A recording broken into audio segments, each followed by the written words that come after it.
Welcome to Even Tacos Fall Apart, a podcast where we talk openly and honestly with the goal of normalizing mental health conversations. I'm MommaFoxFire, and I am genuinely glad you're here. Before we get into today's episode, I want to fill you in on a change. Starting with this episode, although not consistently probably, the podcast and the YouTube videos are getting a cleaner format. No view of the live chat, no Tyrion on the cat cam stealing the show in the background, just me, my guest, and the conversation with captions added in for anyone who needs them or just likes to read along. If you want the full chaos, the live chat, Tyrion making his rounds, all of that is still happening every Monday on the live show. That part isn't going anywhere. But Tuesdays, today, you'll get the podcast version of that same conversation, cleaned up and easy to throw on while you're driving or doing the dishes. Thursdays, that episode will hit YouTube, stripped down to what actually matters, the people and the talking. Episodes from the archive, like next week's episode, will still have the old format. At any time I have an issue with recording in Riverside, there's still a chance that format will revert for a week. But that's something fun to watch for moving forward. Okay, now for today's topic, we are talking about EFT and tapping. Tapping means physical tapping on specific points of your body, points that line up with what acupuncture calls energy meridians, while you say out loud whatever is going on in your head. There's no needles, there's no equipment, nobody standing over you, just your own hands and the willingness to actually say the hard thing instead of swallowing it for the millionth time. I'll be honest, the first time I heard of this, I was really skeptical. It sounds a little out there until you understand what's happening underneath it. There is real research behind this, over 300 studies at this point. And it keeps showing that tapping can lower cortisol, calm your nervous system, and help pull your brain out of a fight or flight situation fast enough that you can actually think straight instead of spiraling. My guest today has spent more than 20 years in health and wellness and close to 2 decades specifically working with tapping. Amy used it to work through a cancer diagnosis, years of anxiety and grief she didn't even know she was carrying, and she eventually built an entire app around making this kind of work accessible to anybody who wants to try it, with no fancy training needed. We get into some pretty heavy stuff, trauma, both the kind that hits you all at once and the kind that builds slowly over years until you don't even recognize that it's there.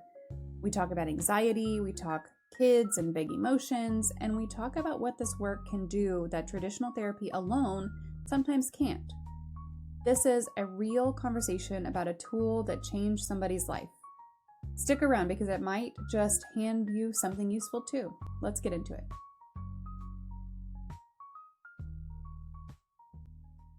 Hello, everyone, and welcome to another episode of Mental Health Monday here on Even Tacos Fall Apart.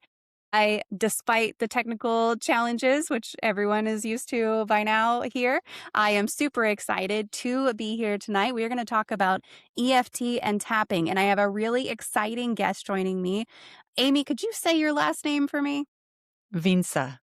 Vincze. I am glad I did not try to say it at first. Amy Vincze has joined us. Amy has been in the health and wellness world for over 20 years and has been a certified tapping coach for 16 of those years. She is also the founder of Soar with Tapping app, which she created to make tapping accessible to everyone. She has seen incredible transformations through this work in her clients, in her own life, including healing herself from chronic medical conditions. Boy, I'm going to trip over my words a little bit. We are going to be diving deep into EFT and tapping today. So whether you have never heard of it or you're already curious, I hope that you'll stick around for this one. Feel free to ask questions.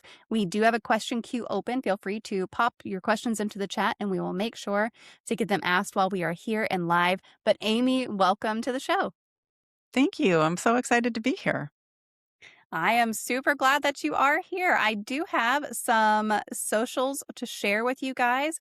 I'm going to go ahead and post those, and y'all know what I always say. Engagement is really, really key whenever you click through on any of these, whether you're looking at her website, Facebook, YouTube, Instagram, LinkedIn, or TikTok, which are all the ones that I have for you today. Make sure you are liking a post, make sure you are commenting on a different post, and make sure you are reposting yet another post. And that way you get more of Amy in your feed, and you get her the boost for all of those hungry algorithms as well. So those links are there for you now. Feel free to hop in there. And Amy, I would love to open up by just asking what made you become interested in specializing in mental health, and what inspired you to start sharing your own story? That's always a good question.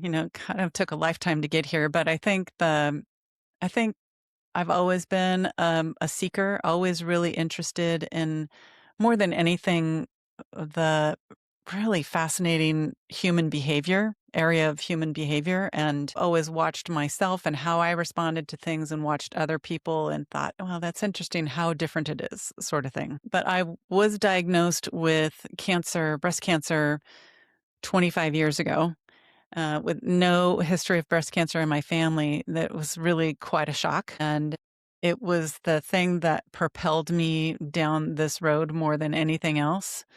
After going through many surgeries and chemotherapy and stuff like that, I really started asking myself, why me? Not like a shake your fist at God kind of way, but Yeah. really just, no, really, why me? I really wanted to understand because I'm biologically the same as most women with no history of this in my family. What is it that's so different about me that I would get breast cancer and somebody else wouldn't? And to me, the logical answer was my internal thoughts, because that was really the only difference that I could tell between me and some other person that was healthy right next to me.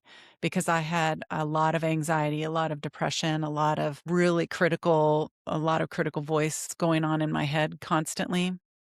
And so it was just a lot of stinking thinking. And it made sense to me that because if you are feeling happy, dopamine is, coursing through your body. And if you are feeling stressed, there's the stress hormone that's coursing through your body.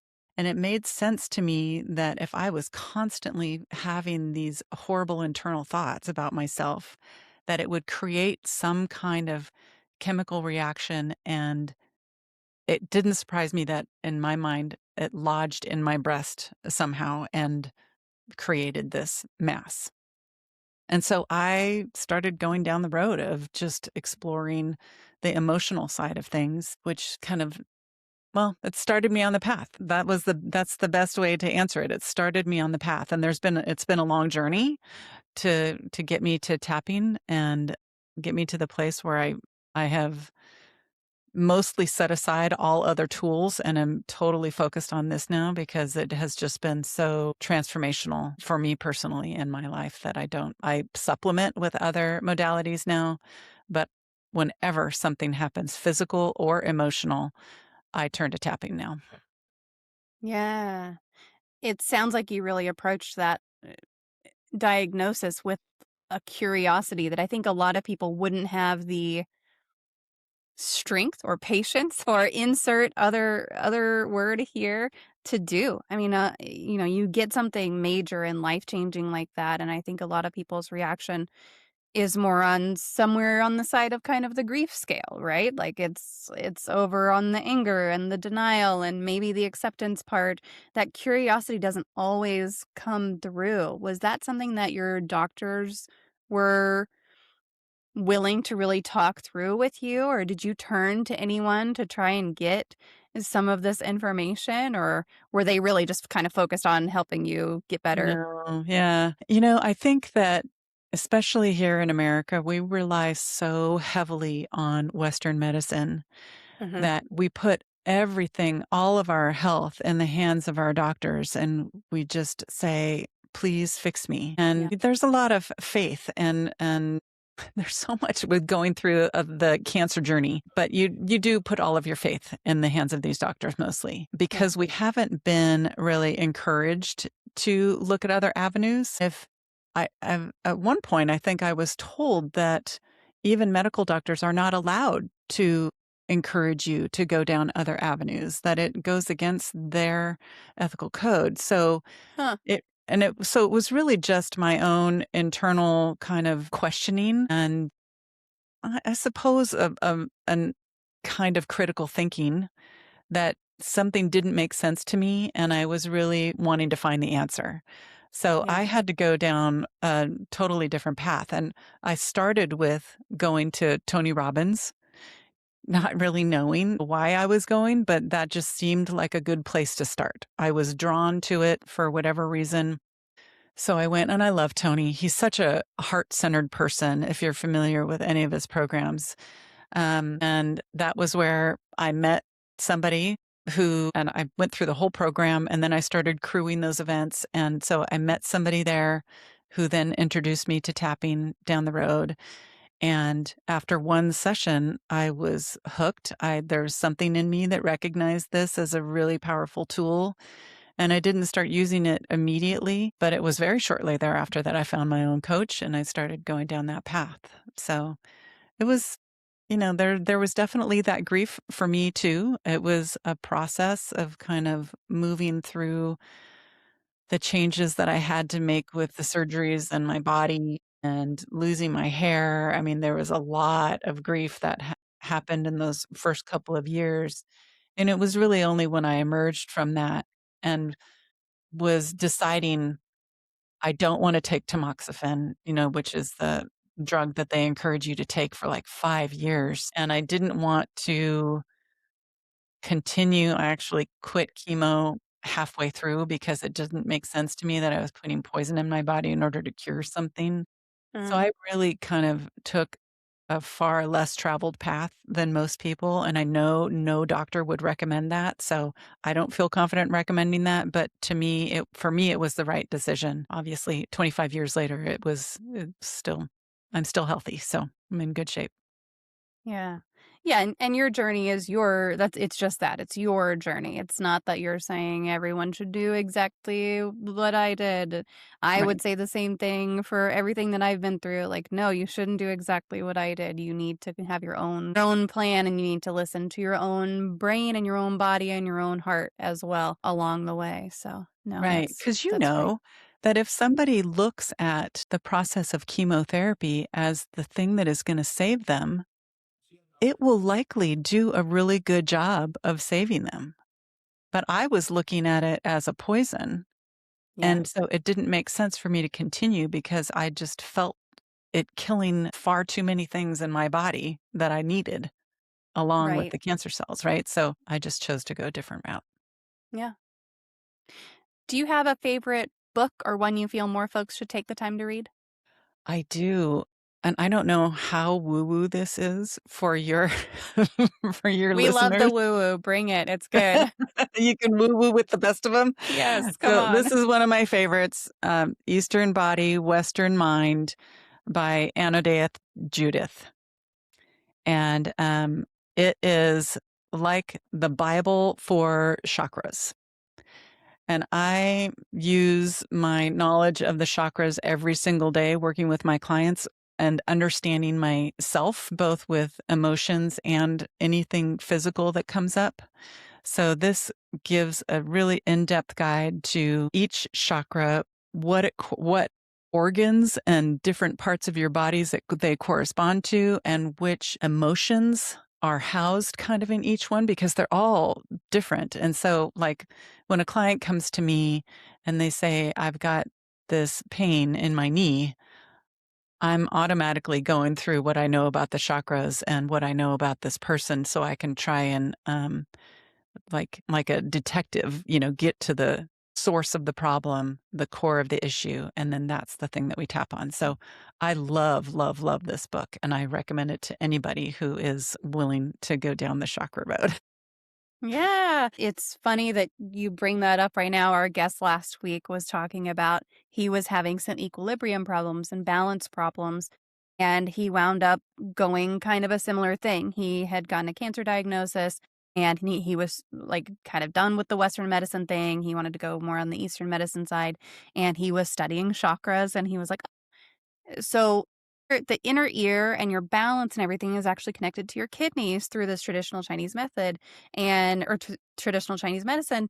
And so I wonder if I can do some work on my chakras that are connected to kidneys and ears at the same time and get it all. And he said as soon as he started on that work, his equilibrium problems went away. Yeah. It was just like that was it. That was it. And the doctors, he said his doctors were amazed.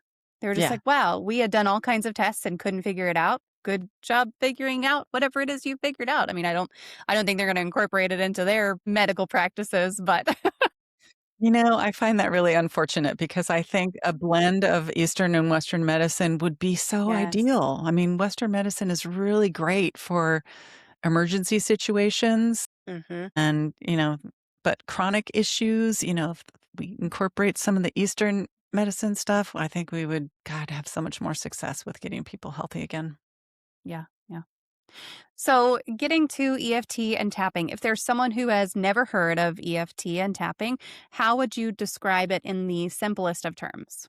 Okay. Tapping is a really powerful combination of three different modalities. The first of which is energy therapy. Just like acupuncture, instead of using the needles, you are using the percussion of tapping on acupressure points in order to facilitate healing. In acupuncture, with with the energy meridians, the Chinese people thought if there's an energy blockage, that's when people are in a state of fear or limiting belief or pain or disease of some kind. When energy is flowing, that's when we're in a state of health.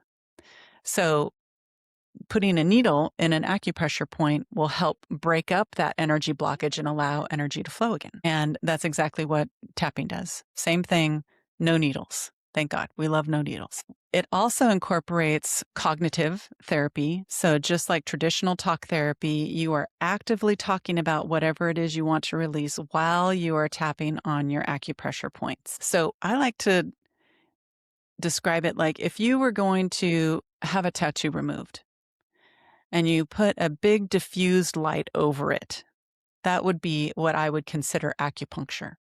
And if you used a laser and went over each individual line, that's what adding in the cognitive therapy aspect does to it. So you're going over each individual line, so it's much faster and it's much more focused. But it also brings in a third element of somatic therapy because while you're tapping on your body physically, you can't help but kind of gather your energy back from worrying about the past, gather it back from catastrophizing about the future, and really focusing in this present moment where more than likely there is no threat that exists whatsoever.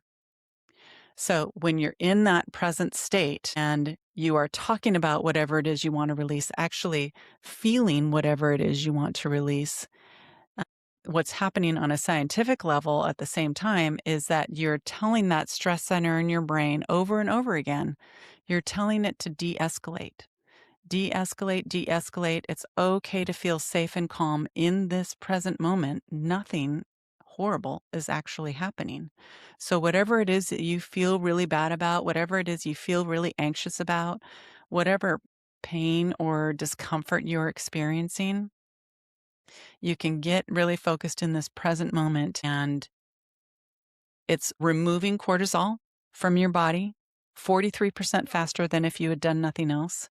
It is lowering your heart rate, lowering your blood pressure, and increasing your immune system response. So just this simple act of tapping and talking about things that have upset you is doing so many things underneath the surface. It looks so simple. It feels really silly when you first start doing it, but there's a lot going on underneath. And within a very short period of time, I would say 10 to 15 minutes at most, all of those things are taking place on a physiological level. So it's really doing tremendous good in a very short period of time. The combination of the physical and the mental and just kind of the nervous system repair that's occurring at the same Yes. time, Yes. it really sounds phenomenal. It's nervous system regulation kind of on steroids. Yeah, yeah. It does a lot of good things at once. What was your personal introduction to tapping and what made you decide to dedicate a career to it? So I mentioned that I was introduced to it at this Tony Robbins event. Mhm. Um, I found my coach shortly thereafter, and I have to say that I had kind of limited success with tapping during that time. Sometimes I would finish a session feeling like, "Oh my god, that was wonderful," and other times I would finish a session feeling like it completely fell flat, and I Mm. didn't know what the difference was. I think we probably have that experience with a lot of different modalities, but for me, it was hard to dedicate myself to something that, I wasn't experiencing great results with all the time. Yeah. But I kept with it. I got certified, and I did it on and off with clients and friends and family. But it was about 7 years ago that I actually was hit kind of another crisis point in my life where it just felt like everything around me was crumbling a bit. I was having anxiety attacks every day. I felt like I was gonna get fired from my job. I felt like I was a horrible mother. I was in pain a lot, and I turned to tapping again. But this time I took a little bit of a different approach with it, uh, because I was consistently focusing on the symptoms that I was experiencing, and this time I decided I wanted to try and figure out what was underneath those symptoms. So again, that curiosity served me well because I started asking myself questions about what was going on. So I was in extreme paralysis and procrastination with many things in my life. And so I started asking myself questions like, what would be so horrible if I actually move forward on this thing that I say that I want? And the answer that surfaced for me was that it's possible that I could fail if I go down this road. I could really fail and it would be horrible. And I kind of got curious again and thought, what is so horrible about failure? I mean, there are many experts out there that will tell you that you're supposed to fail, that you want to fail as many times as possible. That's what leads you to eventually get to the success part. But for me, the answer was, well, it would prove that my worst fears about myself are true, that Mm. there's something wrong with me and that I'm not really worthy of actually taking up space on this planet. And at that moment, I understood because that was the question I always asked myself because my dad left when we were little. I always asked myself after he left, what's wrong with me?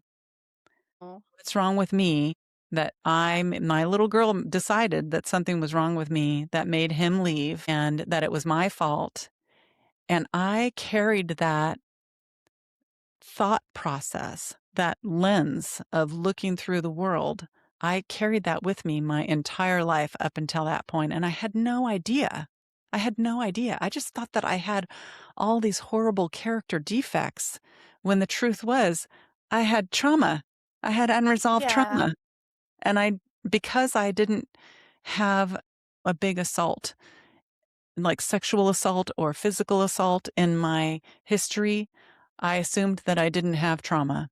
And Mm. I and it was a huge awakening moment when I realized that that could be considered trauma and that I had looked through that lens my entire life. And so when I started applying tapping to that trauma and the resulting limiting beliefs, I like my whole world opened up in ways that I had no idea was even possible. It was like all of a sudden the sky was blue and I had never seen it that color before.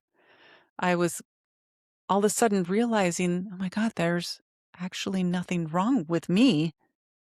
It was a situation that as a little Mhm. girl, I didn't have all the information and I just made these assumptions. It was just so transformational. And it was kind of at that moment that I realized, oh my God, people need to know about this. Like, Yeah. they don't have to struggle like I have struggled all of these years. They can do this work and they can be free like I'm free. And yeah, that was the moment that changed everything. I probably tapped for half hour a day for maybe 2 weeks straight, and everything changed. So it happened really fast. It was very powerful. And that's when I started building the app and quit my job and, you know, made it a full-time business. Now, what were you doing before this? What was your job before this? I was a marketing manager for an environmental consulting firm. I had done, I was a massage therapist and a nutritional therapist and a colon hydrotherapist for some years. And then the recession hit and I went back to work. And yeah, I needed a regular paycheck for a while. I'm sure Yeah. everybody can understand that. And then, it just got to the point where my passion was so much going in a different direction that I couldn't do both anymore. And You I'm so needed glad to for it. take that leap a little bit. No, yeah, absolutely. So it Yeah. was really a wonderful time. No, that's fantastic. Was it smooth sailing for you jumping over to do that? Were there bumps in the road? I would say that the bumps in the road were still other roadblocks and personal roadblocks that I had to Hmm. continue to work through and still continue to work through to this day. Much to my dismay, I am not fully healed and I still have stuff that I need to work on, but I've just accepted that that is a lifelong journey and that we heal in layers and that's okay. And what I'm really grateful for is that I'm just no longer in that place where I feel like there's something wrong with me, thankfully. Yeah. I love that phrase, we heal in layers, because I feel like a lot of the time we expect, okay, well, I'm gonna go to therapy, I'm gonna do tapping, I'm gonna do whatever it is that I'm trying next, and then one day I'm gonna just be done. And it's like, okay, well, actually, you could feel like you're done, and then in a month, something's gonna come up, and you're gonna go, oh shit, I was not done. And then you're gonna be like, no, now I have to go back. And it's like you've just peeled back another layer that you need to heal. It's constantly, there's always gonna Yeah. be something else. Well, not always, but I'm sure eventually maybe someone who's more healed than I am can say whether or not eventually you get to a place where there's no more healing to be done. But but yeah, I'm like totally laughing because that's my exact experience too. Like yeah, there's been times when I'm like, God, I've worked on this so many times. yes. Why? Why does it continue to come up for me? And it was explained to me by my coach in a way that really helped me to understand and have compassion for the fact that it still comes up at points. And the truth is that when you first do that first initial healing, it really opens up a lot. And it takes a while for you to allow yourself to grow and take up the space that you provided by clearing out some of that old trauma and the things that needed to be healed. But there will be a point when you kind of bump up against that ceiling or those walls again, because there's a part of you that needs to expand more, but you're still bumping up against the boundaries that it created again. So you do some more work and then the space expands a little bit more. But then you expand to fill that space again. And then you have to do more work to expand more, to expand more. So it's a continuous process. And I really love that visualization because it helps me to not get down on myself for the fact that the old stuff keeps coming up. The other Yeah. thing that you mentioned that I wanted to address too is that I've really thought I was going to fix myself. That I was gonna get rid of all of my character defects and I was going to emerge from this work being so perfect and just, angelic little halo above my head everywhere I went. And what I realized is that I was walking around, first of all, like Swiss cheese because there was all these parts of myself that I didn't like and I would take them and I would set them over there. And I would take another part and I would set it over there because I didn't want to have anything to do with it. I'm like, nope, nope. I don't have that shadow and I'm not going to ever engage with that shadow. And I don't want anybody to know about that shadow. So I'm going to just pretend it doesn't exist. And doing this work, all it did was allow me to have compassion for the shadow. And it allowed me to kind of put that shadow back into that space that I took it away from. And I put that shadow back into the other spaces that I had left hollow, and it allowed me to become more whole. Yeah. So I am nowhere near perfect. I still have my shadows, and I have a lot of compassion when they show up. And I know exactly how to work through it now. They're not ever going to go away. I don't I don't generally think I want them to go away anymore. And it's been kind of a real eye-opening process to be able to understand that aspect. And when I first started doing this work, there is no way I wanted to hear that. I mean, no, I'm not going to ever get rid of my critical voice because I feel like it keeps me on my toes and it keeps those shadows away from me. But the truth is, all it did was kept me fragmented and really fragile. Yeah.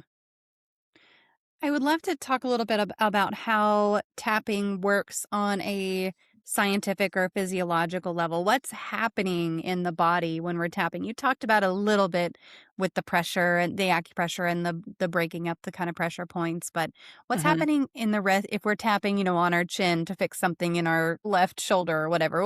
What's really going on in our body? Okay. So when we experience stress, I'm sure you've talked about this many times with your listeners. When we experience any kind of stress, our subconscious mind is constantly scanning the horizon for threats. Constant. It's like a separate mind of its own. And it's constantly looking for something that could be dangerous or unsafe. And when it identifies something, 99% of the time, we don't even know that it has identified something that is unsafe. All of a sudden, we just feel kind of anxious in our body. We might be a little more jittery. Maybe our heart rate increases. But we have gone into fight, flight, freeze, or fawn mode, and we don't even know it. Our amygdala has been triggered. We are in that alarm state. And what we really need is something to calm us down.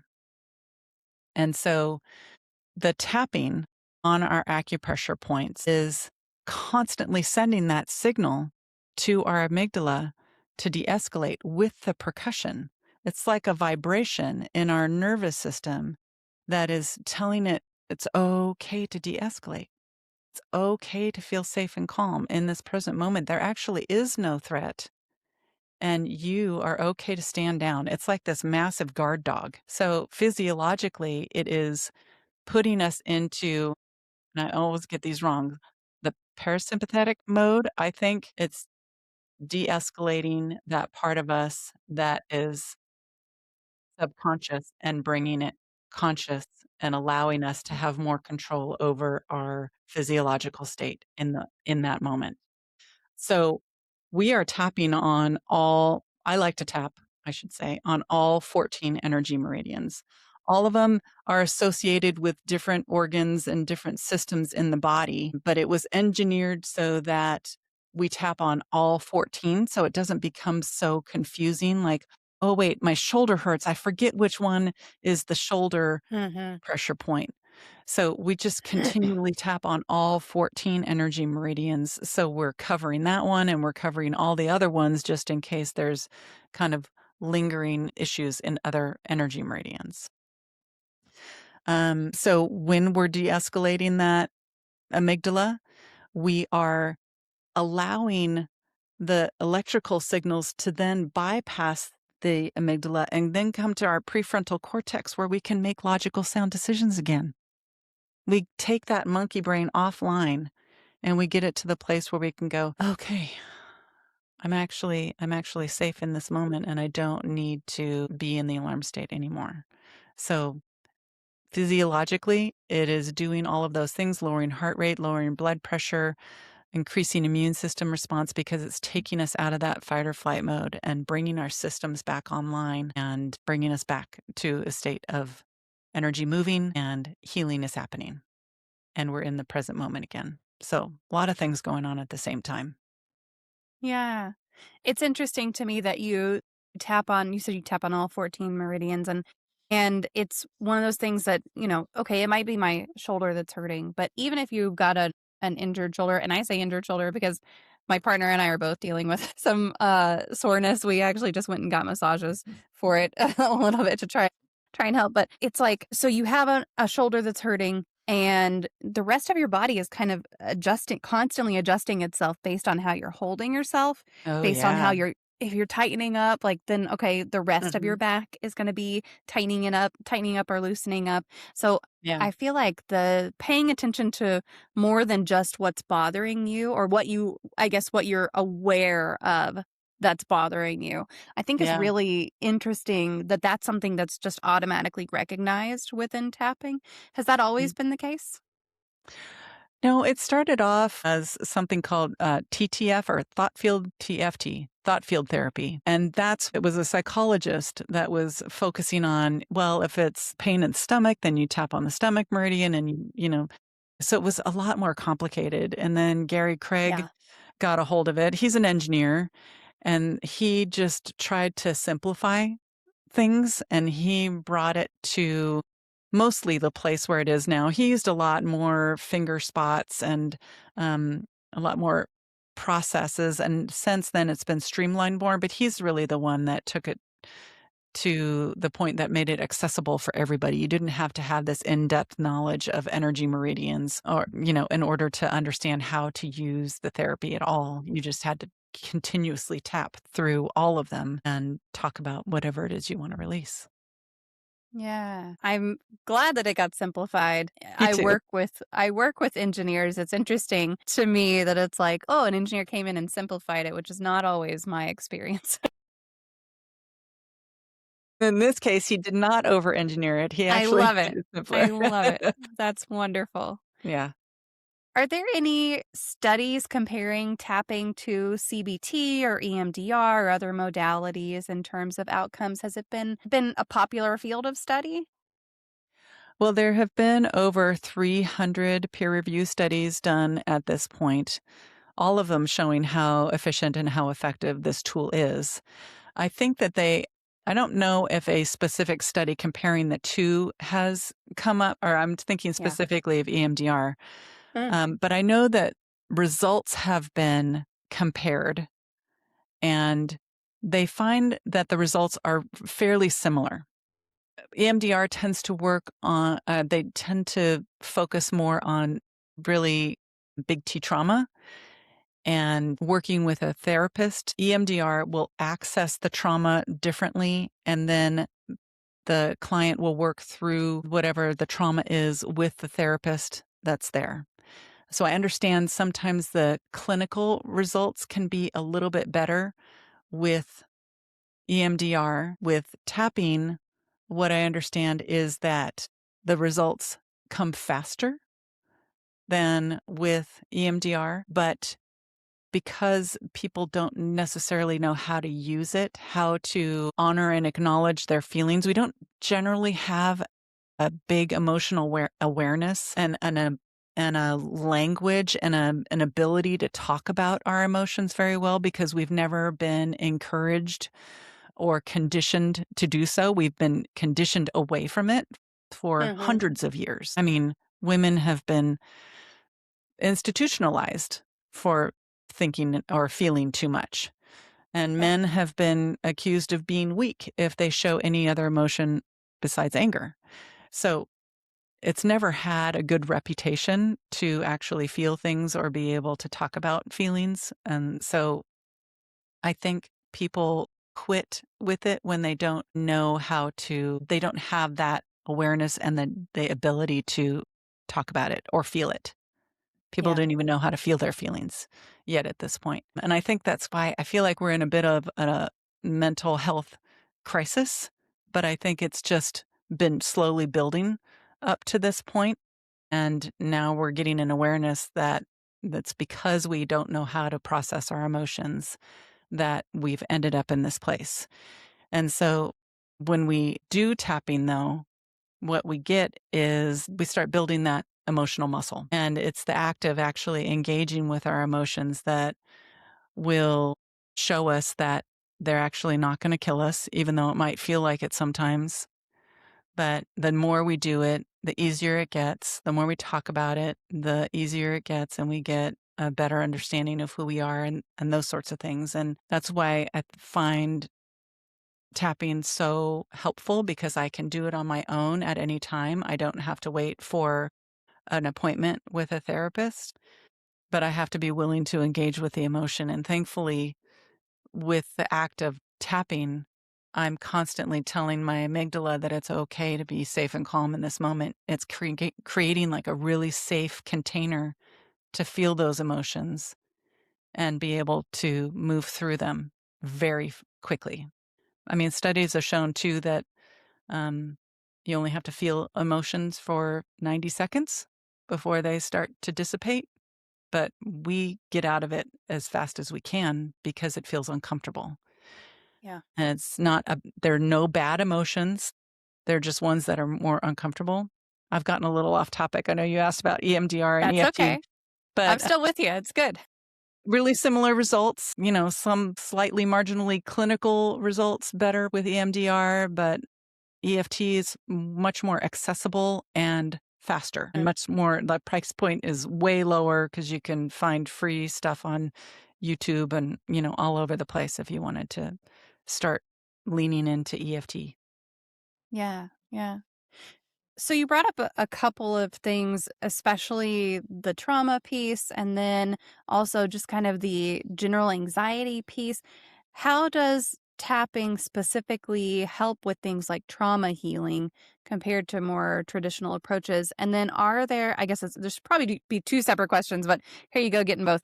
And then also, are there any things that tapping is better for? Is it best for anxiety? Is it best for folks who are dealing with trauma? Is it best for folks who are dealing with depression? That kind of line of thinking as well. Okay, so with any kind of trauma, what we know is that without processing the emotions, they still live in our body. And our subconscious mind is still going to view it as a threat on the horizon, Mm. always.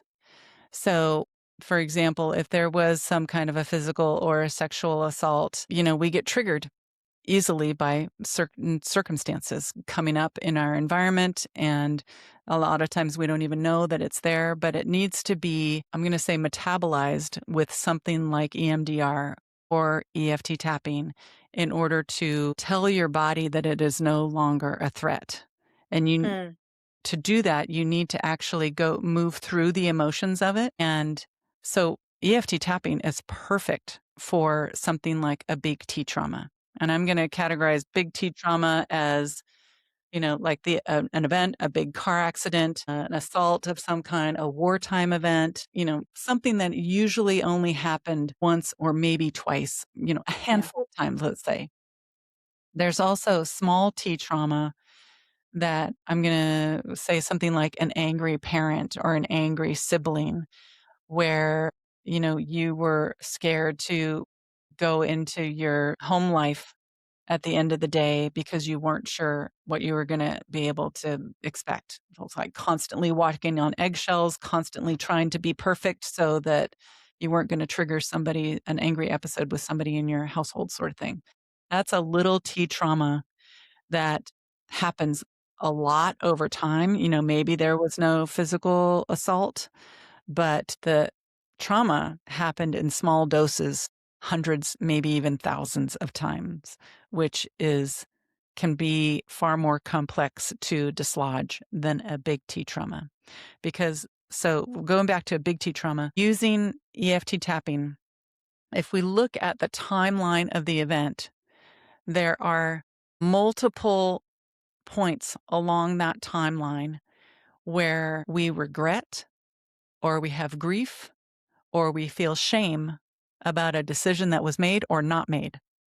And each one of those needs to be neutralized, like Mm. taking that, in exact order of the timeline and going through each one, tapping it down from whatever your intensity is. Say this first little pearl on that timeline has an intensity of 9. We stay there until you get down to a 0. And then we continue going through the timeline till we get to the next little pearl. And then we have to neutralize that one. But it does happen fairly quickly. So with tapping, we can neutralize an event within 2 to 3 sessions, depending on how intense it is. Some people, the fear of engaging with the trauma is so intense that we'll start with it in a vault across the city. Mhm. And the client is the only one that has access to getting inside the vault. So it might even be a 10 over there. And then we tap it down to a 0. And then we can move it a little bit closer. And then we tap that down to a 0. And then maybe we open the door, but we're not engaging at all. And so we go at the pace of the client for sure, but each little pearl has to be neutralized. But once it's done, it's done. Yeah. Because there's usually no other trauma that has, supported that fear or that, no extra evidence to make it worse. Right. With a small T trauma, it's going to be more of a process. And it will probably take a lot longer depending on how much the client is dedicated to doing the work. Because ideally, if I have a session with somebody, they're going to continue working with the recording of that session for the next week or two in between sessions. If they do that, we're moving through things really fast. And they're going to, in a few months, they might have reached their goals for whatever they came to see me for. But if they want to come, once a week or once every other week and not do the work in between, then it's going to take a year and a half, 2 years, depending on what they're working through. So different traumas require different approaches and will take different levels of time. Yeah, it's very much like whenever we talk about PTSD versus complex PTSD, it's Yes. sure, you can work through everything around a single traumatic event. It's so much harder to work around the daily things that you've been through, because there's no way you can remember all of them, because not only is that impossible to remember what I had for lunch last Tuesday, but also whenever you're going through trauma like that, sometimes there's a lot of memory issues that are associated with that. And Yep. so it comes with even more complicated things. And we see that a lot whenever we're talking specifically about complex PTSD. It's just Yeah. it is a different animal that It's a you're totally different facing. animal. Yeah. Yeah. But I will say there was a study done with wartime veterans who were diagnosed with PTSD, and they went through a program. I'm going to say, I believe it was a 30-day program, and they tapped with a coach or a therapist for 30 days for hour and a half each day. By the end of the 30 days, their symptoms had decreased so much that they could no longer qualify as having PTSD. So within Wow. 30 days, it had done such a remarkable job that these people apparently no longer suffered from having PTSD. That's And amazing. there is a program that works with veterans specifically, a free program for veterans to do tapping. I don't recall what it is. If any of your listeners search for it, if they know somebody, a loved one or something that needs that type of therapy, then it is available for free out there. Yeah, and it looks like there was even a study where they came back from wartime and did EFT and tapping for 5 days, and that there were statistically significant improvements.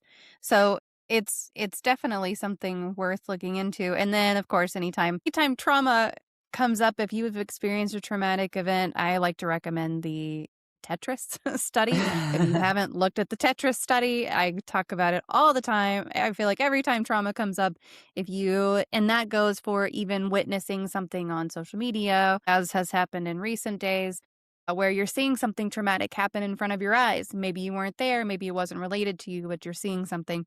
You can go play Tetris. It's free. It's also a legitimate, scientifically studied thing Oh, that nice. it can help you. It can help prevent PTSD and can also help you get through PTSD. I'll link that study because it's really amazing. And I feel like I bring it up probably more and more as the time has gone on. But yeah, it's really something that's just, I recommend it, and then it's something that's free to do. So in addition, and this is like on the heels of going and witnessing something or being in a car accident or Yeah. those kinds of things, the sooner Yeah. you can go play Tetris, which again is free to do online. There's no cost there. I don't even think there's ads on it. Just go play it and it'll help. But then you can also tap on it. Yeah. Yeah. So your second question. I had forgotten that I asked a second question. I'm glad you remembered.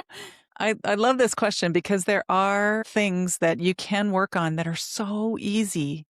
And easy is relative when you're talking about trauma, but big T traumas are relatively easy to neutralize. So Yeah. I want people to know that so they don't have to continue to suffer with that kind of fear. I know what that feels like. Another thing that's really easy to work through is phobias, Mm, especially if you don't have a trauma as that props it up with evidence. I have worked with many clients that have a phobia of flying, or I just worked with a woman a few weeks ago that had a phobia of throwing up. And in like less than an hour, for something that she's had a lifetime. I mean, she was start feeling nauseated and would go into complete panic, so much that wow. she's running around begging people to help her because she's so panicked. And less than an hour, we did 2 tapping rounds and she was down to a 0 and she had no charge. She's like, I'm never going to like throwing up, but I Right. understand that our body does it for a reason. And I don't feel like I need to resist that anymore. Sometimes my body has a wisdom that I need to trust and Hmm. can let it do its thing. So it's really powerful on specifically phobias. The one contraindication that I have come across in my practice is severe OCD. Mm, For something that can be really debilitating for people, when you start to work through it, it will make it come awake a little bit.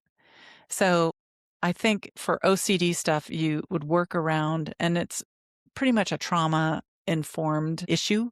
So you need to work around the periphery and not on the symptom of OCD, but work through the trauma itself, and it will lessen the OCD, but not go after that specifically.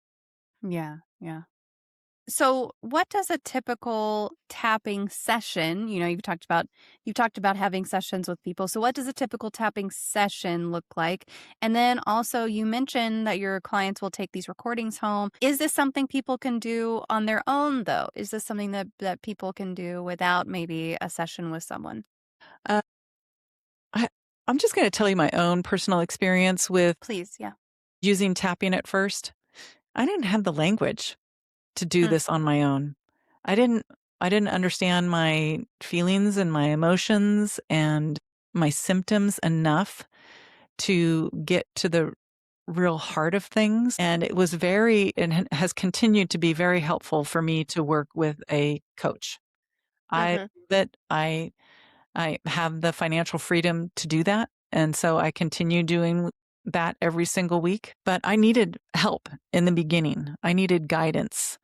I mean, I could look at myself and say, "Oh, I need to work on social anxiety," but I didn't have the words to understand what the root causes were for that. Mhm. And so while I would work on the symptoms, and it was helpful to put a Band-Aid on that in order to help me get through a moment, it was never going to heal the root wound. And that's what I really want from tapping. So yeah, I found it very useful in the beginning and still find it useful to have somebody help me with that, which is the main reason that I created the app, because I really wanted to Yeah. fill in the blanks for people that have never engaged with, leaned into, even looked at their emotions around certain things. I really wanted to make it as easy as possible, and kind of taking them gently by the hand and leading them through a process so that they feel safe and held and, just that is done in a safe bubble. Yeah. So it took a while, and I can do it on my own now, but I Mhm. also like doing both. Yeah. Yeah. So I think it might be different for other people if they have like an increased emotional awareness and they might be able to dive in right away.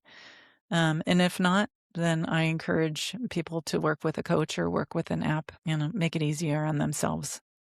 they're always going to get better results with a coach because a coach will use their specific words, Right. their specific circumstances. With the app, it's so generalized that it will still work, but it will take longer. Sure. Yeah. So you've mentioned the app a couple of times, and I want to make sure that we talk about it. Is the app? Are there multiple tapping apps? Is there free resources? Are they all paid? And then Yeah. what makes your app different? So there are a handful of tapping apps out there. Tapping Solution is one of them. Soar with Tapping, which is my app, is one of them. When I started researching the apps that were out there, when I started making mine, what I discovered is that most of them focus on putting a Band-Aid on things, not really getting to that core issue. And while I think that is important because sometimes you need a Band-Aid so that you can just stop a wound from gushing and move on with your day, right? We don't always have time to address the root cause of our trauma. It's never really that convenient. So mine does both. It has the Band-Aid, but it also has the ability and the education to tell people how to work through the root causes of anxiety. Because I want you to get to the point where you don't ever have to experience anxiety at the levels that you're experiencing it now. It might never go away 100%, but if we can get it from a 9 down to a 2 on a regular basis, that's a huge win. I don't want to take it down from a 9 to a 5 and then have it go back up to 9 all the time for you. And the app will tell you how to work through something like depression. Depression has typically a lot of different elements to it. And so the app has a video that tells you where to start.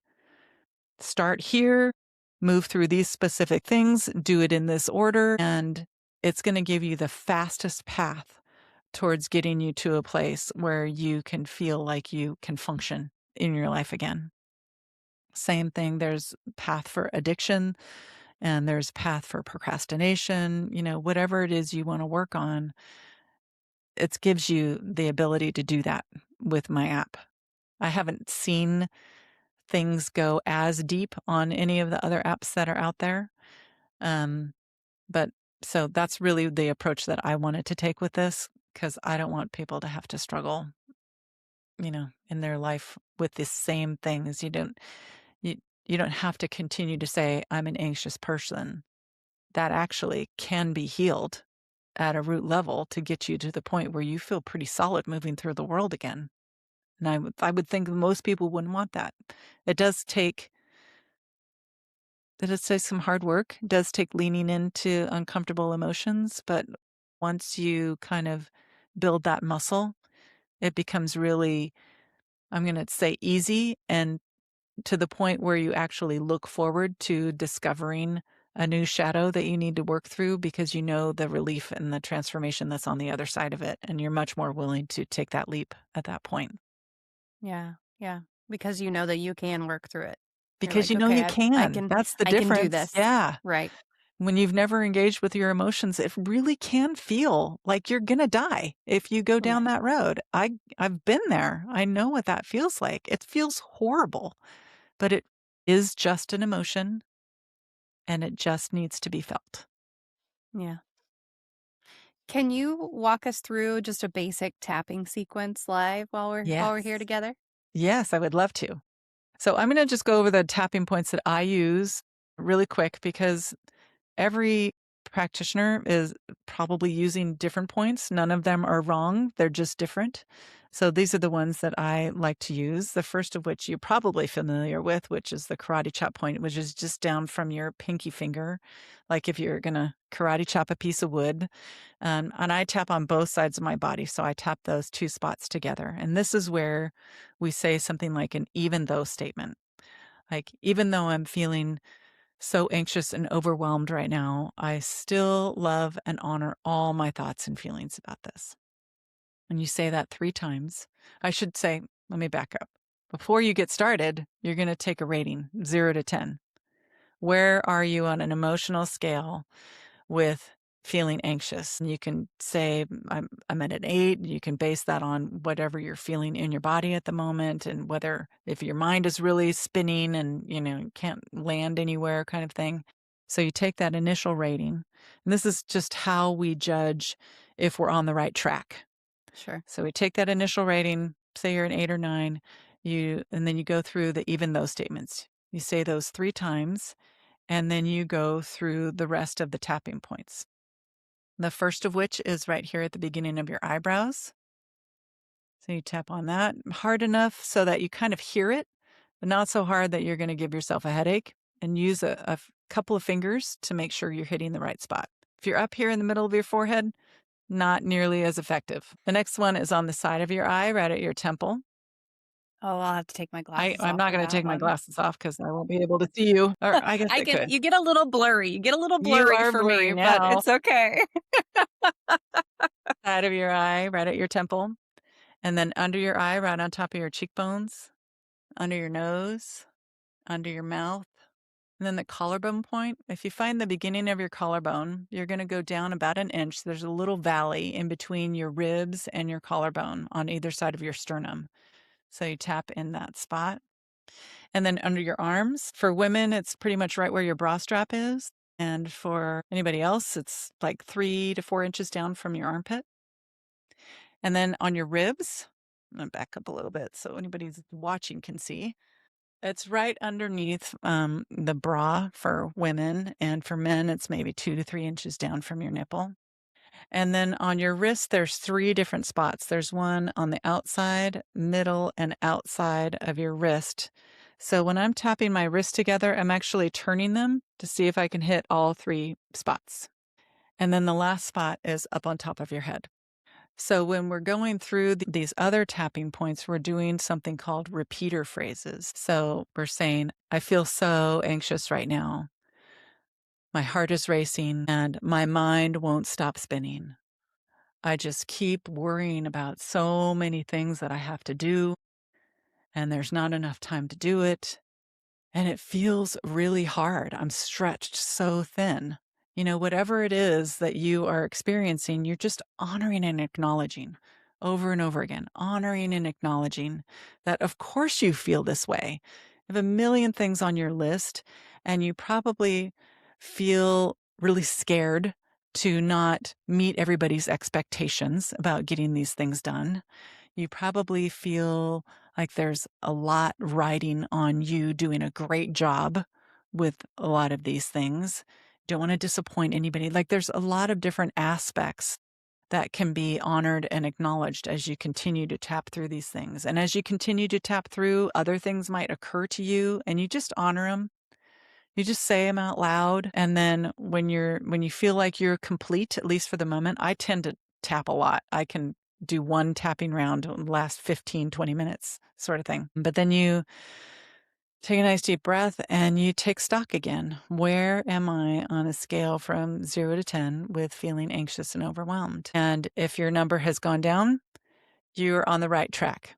Keep going, do another round, whatever time will allow. Just keep tapping, and hopefully you've got the space to get yourself down to a 0. If you haven't moved, you're staying static at, say, an 8 is where you started, then there's probably something called a reversal that's getting in the way of you moving the needle on that rating. So either there's some part of you that doesn't feel like it's possible to let this go. It doesn't feel like it's safe to let this go, or there's a part of you that doesn't want to let it go. Maybe you get some sort of validation and you value yourself when you are really busy and overwhelmed. You feel like you're needed and you don't want to let that feeling go. So there's like a secondary gain of some sort that all you have to do is tap on those things. So say, even though there's a part of me that thinks it's not possible to let this go, and it's not safe and it protects me in some way, I still love and honor all parts of who I am completely. And so you just acknowledge that part of you, that part of you that doesn't want to let it go, that doesn't feel safe. And then you go through, it doesn't feel possible. How is it that tapping on my acupressure points is going to help me feel less stressed. It's not going to take anything off of my to-do list, but it's just adding something extra in. How is that going to make me feel less overwhelmed? Whatever thoughts you're experiencing, just talk about them, just honor them, acknowledge them. None of them are wrong. They're all okay. They're all totally valid. And just saying them out loud is helping to release them from your body. So you do that reversal round, and then you get back to the anxious and overwhelmed dialogue. And then your number will start to go down. Yeah. Yeah. I appreciate you walking us through that for sure. And one thing that I really find interesting is just there's so much of whenever we talk about mental health, let's repeat these affirmations. Oh, let's find things to be grateful for. And what I like about this one is that you are just giving voice. You're just getting the thoughts out into the air. So then at least they're not just bouncing around in your head. At least you've said them and you can acknowledge them out loud and everything. So I have a 12-year-old Yeah. who Me is too. entering preteen Yeah. attitude years. Yes. And Yeah. I find that he has a really hard time expressing his emotions and then also moving through them. Do you ever recommend this kind of thing with kids? Is it something that they could work with someone to kind of learn to process those emotions? Because it's really hard to do. First of all, it's hard to schedule a therapy session where they're going to be experiencing those feelings because Lord knows when they're going to be experiencing those feelings, right? Yeah. So first of all, is this something that is recommended for kids? And then also, how do you best approach that as a parent when it's really unpredictable? Yeah. Yeah. I totally understand. And yes, that big exclamation point, work with this with your kids. They are so responsive to tapping just on a nervous system level because they don't have all of the baggage that we do. And Yeah. there's like results happen so quickly with working with kids. I used to love tapping with my daughter, and we do it off and on now as things come up for her. But like we would just talk about anything that she was experiencing. She has a little bit of claustrophobia, so we'd tap on that, but we'd always do it at bedtime, and then she'd feel so calm and relaxed, and then she'd easily go to sleep right afterwards. So it's just like this perfect tool. Um, but what I would say to your son is that just give him data. Data. This is going to help regulate your nervous system. You've got a lot of big emotions right now, and we're just going to give them a path out. And the data tells us that this really works, and this is what it's going to do for you. So let's just try it. Let's just try it. There's no harm in trying it. Yeah. Might as well give it a shot. And if this is something that feels good and you want to keep doing it, great. Here's a path to do it. Something like an app might be a great option for him because then he could do it on his own without feeling like embarrassed with revealing some of his feelings to you. Yeah. I know that's the case with my daughter. So yes, I would definitely work with kids. They're when just given a small little path towards healing. Yeah. And he and we talk, we've had quite a few conversations already of like, okay, I understand what's going on in your body and a little bit in your brain, and I know you don't control it. Like we're readjusting our relationship as things come up. And Yeah. so he's used to me bringing stuff up and being like, would it help if I do this? Would it help if I do this? Do you Yeah. hate when I do this? Like, Yeah. so I think that's something that we could definitely talk about, and he'll roll his eyes and humor me maybe, and maybe it'll help, and maybe it'll be another tool in his toolbox that he can do. So I love that. I hope so. Yeah. You've mentioned a couple of different times. Just a second ago, you said like 15, 20 minutes on one thing. I know that you've talked about like 30 minutes. How long does a tapping session need to be for someone to feel a difference? Is it 5 minutes? Is it 15, 30, 60? How long does it kind of take on average? I think if you're on the right track, you will start feeling results within 10 to 15 minutes. Easy. Mm. Easy. To get you down to a 0 depends on where you start from. Sure. If you're new to tapping and new to engaging with emotions, it'll take a 90-minute session to get you down to a 0 on a topic. If somebody like me, I've been working on tapping for 20 years now, and I can go from an 8 to a 0 in one tapping round, probably like 5 minutes, because I've gotten so used to being able to kind of shed whatever emotions I'm Mhm. experiencing. So it gets easier with time, but you will start feeling the effects of it almost right away. Yeah. And then how do you know if it's actually after you do a session and you talk about the rating it at the beginning and the end, what should someone expect to feel at the end of a session though? Is it just a lessening of whatever was bothering them? Are there other feelings to look out for at the end of a session to know that it's working? A lot of people say they feel exhausted. Ah. And I actually don't think that they are used to feeling at peace. Most of the time, people are operating at, a high octane in level of intensity and like in fight or flight mode a lot of the time, and they don't even recognize it. So when they're taken out of a fight or flight mode and that stress center has calmed down enough where there actually isn't any cortisol in their system, it feels like exhaustion because it's like foreign, so Hmm. foreign. So, yeah, a lot of people say they just are so tired. And I think it's just exhausting to engage with your emotions when you're not used to it anyway, right?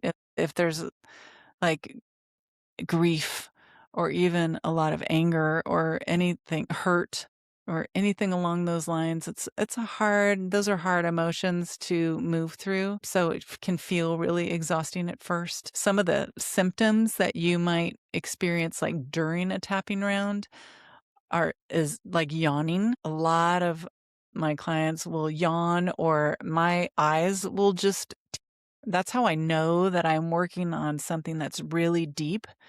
Even if I'm not like feeling like I'm crying, my eyes will just be weepy like almost the entire time. Yeah, so there's just a lot of different ways that your body will release and give you kind of the message that you're on the right track. And for me, it has shifted over time, but in the beginning, it'll show up as just feeling really tired. Yeah. Yeah. Yeah.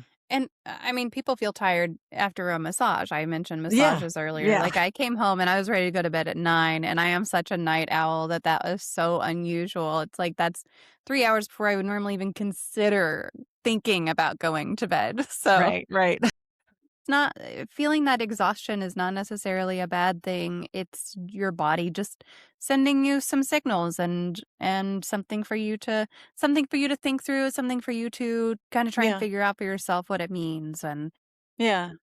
maybe it does mean you need a little extra rest, a little extra self-care afterwards.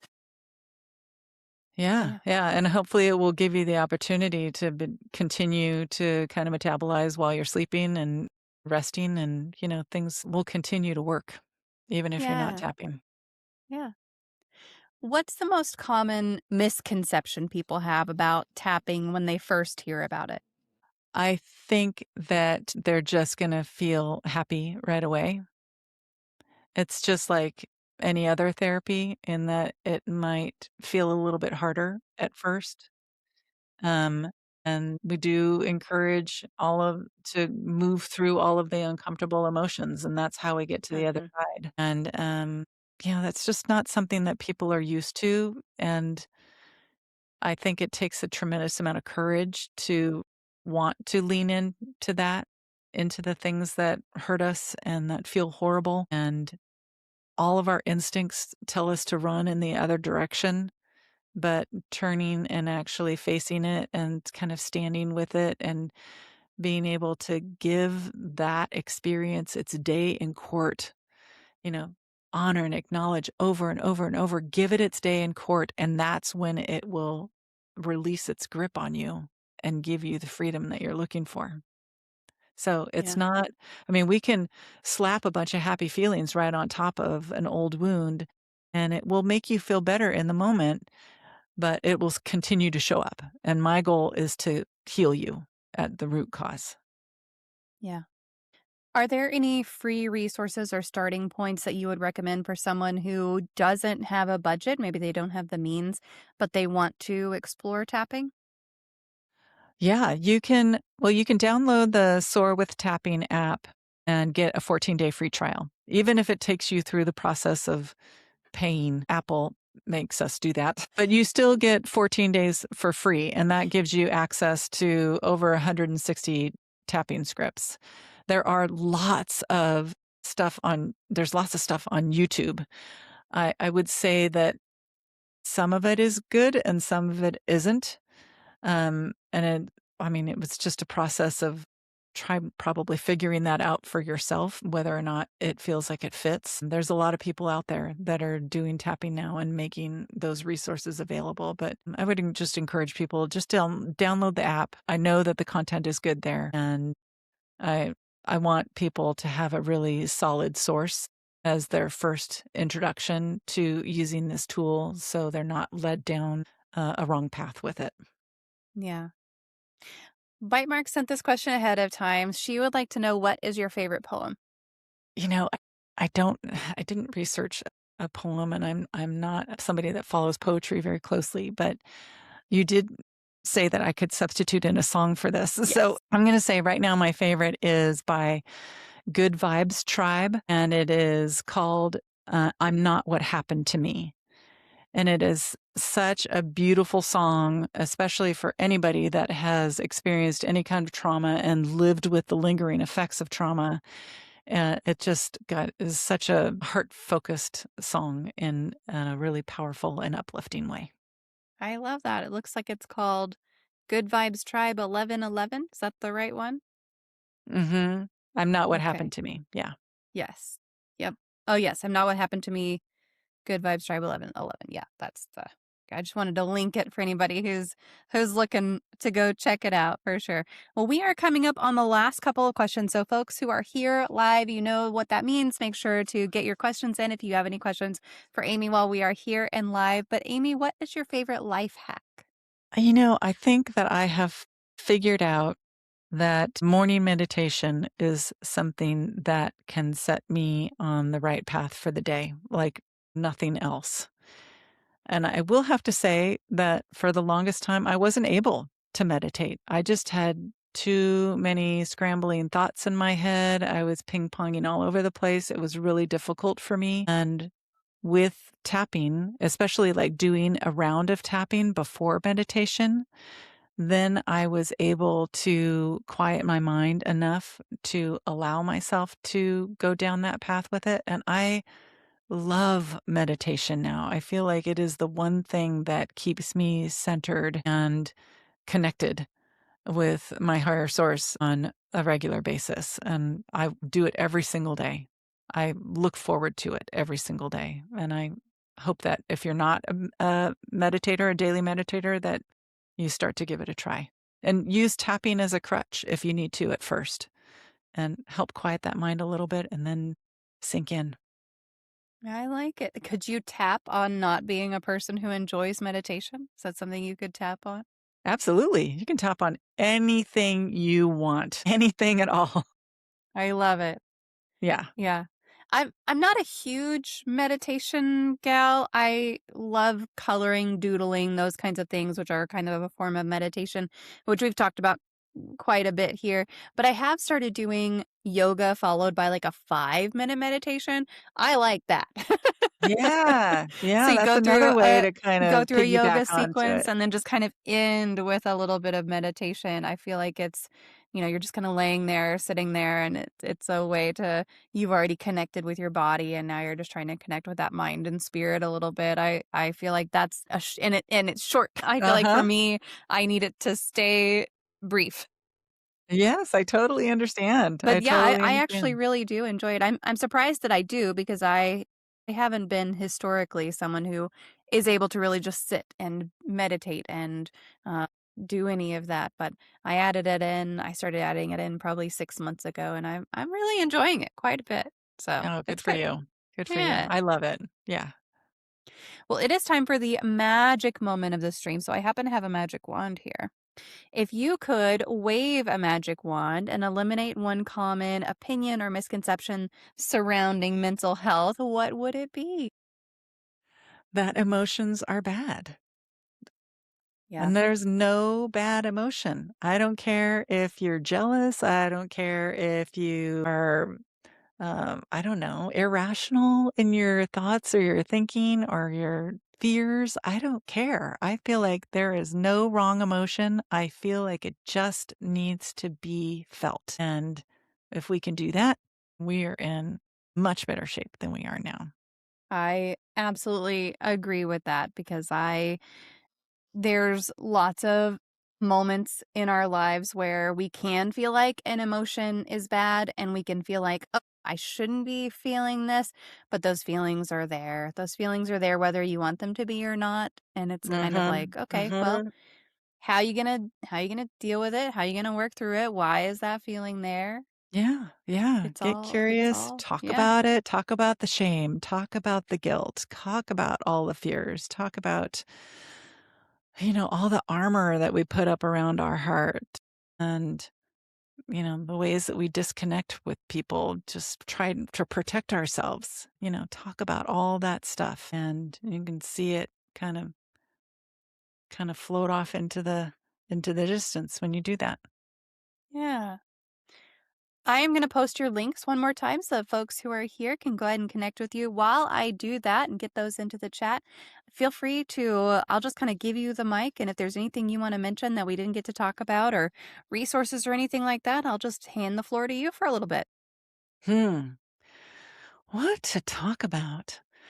I think one of another big tool that I have discovered along my journey is weirdly watching NDE videos on YouTube. Have you ever done that? No, Near death experience videos? I have not. Oh my gosh, it has been so helpful for me to continue to feel not only connected, but to feel like I'm so much more than my body. I'm so much more than the things that I do here in this world. And the only thing that matters is kindness towards yourself and towards other people. That literally is the only thing that matters. So when I'm busy judging myself about whatever thing I'm doing or not doing, then I go watch an NDE video and I'm just like, oh, right. That's not really what's important. I don't need to Yeah. worry about that. And it makes me feel 10,000 times better. So I know that sounds crazy, but yeah, I've probably watched hundreds of them at this point, and it's Yeah. another one of my life hacks. So if I'm feeling any kind of way that is disempowering, that's something that I will turn to in addition to tapping and get me back on the right track for sure. I actually really like that because it's like there's nothing like the face of death to give you a little bit of perspective on what really matters. 100%. Also find it very strange timing because I'm reading a book by John Mars called Dead in the Water that talks about near-death experiences. Oh my gosh, So it is if you're timely. into like mystery kind of on the darker side What's of it called again? fiction, Dead in the Water Okay. by John Mars. And if you like audiobooks at all, even if you don't like audiobooks, I actually really enjoy the audio narration that's free with the book. And it's just John Mars is a master of the twist and turn. And so it's so far very, very good, but it talks a lot about near-death experiences, and I won't reveal much more about it other than that it is Okay. a pretty dark mystery. Oh, nice. Well, I look forward to it then. Yeah, let me know if you do go read it, let me know what you think, because John Mars is probably one of my favorite authors to listen to his audiobooks. I think they're very well narrated, Okay. and he's just a phenomenal author in general as well, so. Excellent. I love a good book tip. Yeah. Well, Amy, thank you so much for joining us here today. I really appreciate you taking the time out of your day and sharing everything that you can about EFT and tapping with us. Oh, thank you so much for having me. I hope that some of your listeners, if not all of them, give it a try. If not all of them, for real. Come on, come on, come on. And if you do try it, if you're listening right now and you do try it, feel free to reach out and let either or both of us know how it went for you, what came up, what kinds of things did you experience. So feel free to drop us both a note or one of us a note and talk about it. Tell us how it went. Yeah, I'd Well, love to hear. Amy, again, thank you so much for taking the time out of your day. Folks who are here with us and live, stick around. I will be right back after I disconnect with Amy. Don't go anywhere. That conversation with Amy stuck with me, especially the part where she talked about healing in layers. We all do the thing where we expect to fix something once and be done with it forever. Then 6 months later, that same old fear or insecurity shows back up, and it can feel like a failure. But it turns out that's just how healing actually works. You do the work, you grow into the space you cleared out, and eventually you bump against that next layer that also needs a little work. What I really took from this one is that you don't need a major crisis to use something like tapping. Amy talked about tapping on a sore shoulder and tapping through a wartime trauma in the same breath. Same process, different scale. That tells me this isn't some last resort thing you save up for the worst days. It's something you can reach for on a regular Tuesday when nothing major happened, but you still feel stretched thin and a little wired for no clear reason. If any of this is sitting with you right now, Amy's app, Soar with Tapping, has a free trial and over 160 guided scripts to get you started. There's a link to that in the show notes, as well as ways to connect with her. And hey, if today's episode gave you even one new thing to chew on, do me a favor. Hit subscribe wherever you're listening and watching. Drop a rating, drop a review, leave a comment. Those things genuinely help more people find this show right when they need it. And it costs you nothing, just a few seconds, and it means a lot to me. Thanks for spending this time with us today. Until we talk again, remember, it's okay if life feels a little scattered. Healing is not about being perfect. It's about finding support, connection, and the courage to keep going. Even tacos fall apart, and they're still worth savoring.